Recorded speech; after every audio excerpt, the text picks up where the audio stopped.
আসসালামু আলাইকুম ভিউয়ার্স, হাবিনাস কিচেনে তোমাদের স্বাগত জানাই। এইভাবে আলু পটলের পোস্ত রান্না করলে খুবই দারুণ হয় খেতে। আশা করছি তোমাদের খুবই ভালো লাগবে। Yes.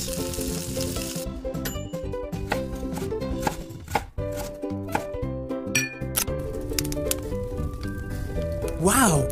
এখানে আমি আলু সরু করে কেটে নিয়েছি, পটলও পাতলা করে সরু করে কেটে নিয়েছি, আর একটা বড় সাইজের পেঁয়াজ ছোট কুচি করে নিয়েছি। কড়াইতে সর্ষের তেল দিয়ে শুকনো লঙ্কা ফোড়ন দিয়ে দিচ্ছি। ফোড়ন লাল হয়ে গেলে এর মধ্যে এবারে আলু পটলও পেঁয়াজ কুচি দিয়ে দিচ্ছি। দিয়ে এবারে নেড়ে ছেড়ে আমি হালকা লাল করে ভেজে নেব। আলু পটল একটু ভেজে নিলে খেতে ভালো লাগে, তাই তোমরা হালকা লাল করে ভেজে নিও। ভেজে নিলে স্বাদ খুবই ভালো হয়। এরপর ভাজা হয়ে গেলে এর মধ্যে পরিমাণ মতো লবণ দিয়ে দিচ্ছি, হাফ চামচ হলুদ গুঁড়ো, হাফ চামচ লঙ্কা গুঁড়ো দিয়ে দিচ্ছি। দিয়ে এরপরে অল্প অল্প করে পানি দিয়ে আমি কিছুক্ষণ কষিয়ে নেব। আলু পটল এই পোস্তর রেসিপিটি খুবই দারুণ হয় খেতে। পোস্ত তো এমনিতেই সবাইকে ভালো লাগে, কিন্তু পটল অনেকেই খেতে পছন্দ করে না।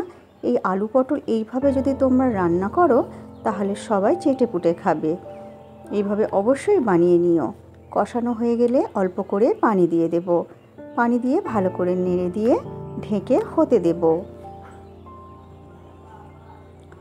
যখন এই রকম মাখা মাখা হয়ে যাবে তখন এরপরে এর মধ্যে আমি একটু বেশি করে পোস্ত বেটে আমি দিয়ে দিচ্ছি মিক্সিতে।